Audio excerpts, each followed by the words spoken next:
Bonjour, je vous propose de découvrir aujourd'hui ce lot de 10 cartons à archives proposé par Esselt. Il s'agit du modèle Archiving Box, aussi appelé Vivida Boxy 80. On le reçoit dans cet emballage plastifié. Au niveau des dimensions, il mesure 54 cm de long par 33 cm de large par 8 cm d'épaisseur.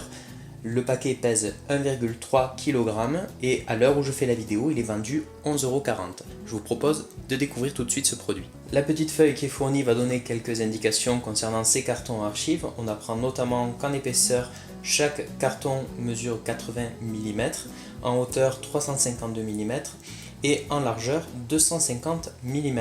Au niveau de la fabrication, on sait seulement que ces cartons sont produits dans l'Union européenne.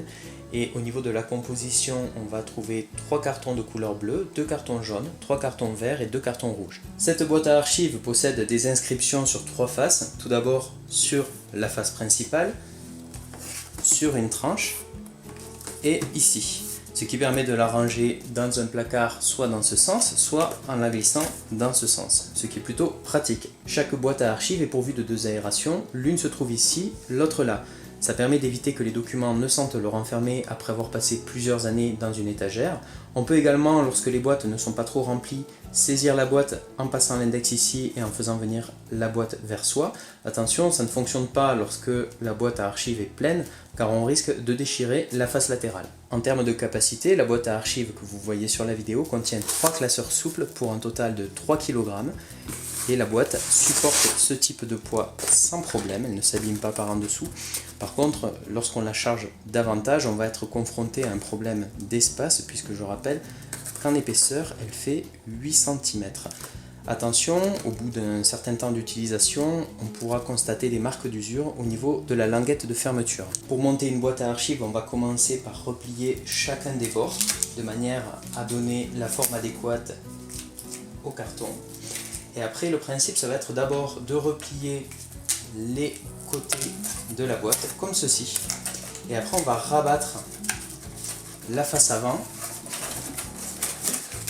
en faisant passer par-dessus les petits bords, comme vous voyez sur la vidéo.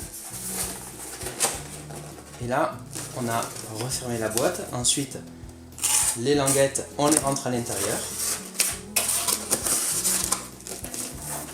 Et après, on n'a plus qu'à refermer la boîte en passant la tranche latérale dans l'encoche. Et là, ma boîte à archives est prête à être utilisée. Au niveau des points positifs, j'apprécie tout d'abord la bonne hauteur de ces cartons à archives qui permettent d'accueillir sans problème des classeurs et des feuilles au format A4. Les codes couleurs permettent d'identifier facilement les documents contenus dans les cartons. J'apprécie qu'elles soient faites en carton recyclable. Elles sont vendues à un prix abordable et enfin je trouve qu'elles sont plutôt robustes. Au niveau des points négatifs, j'aurais apprécié que ces cartons à archives intègrent des bandes autocollantes, un petit peu comme les cartons qui sont vendus par la poste. Et enfin, j'aurais aimé qu'ils soient un petit peu plus épais pour rentrer davantage de classeurs. J'espère que cette présentation vous a intéressé, je vous retrouve prochainement pour un autre test. À bientôt.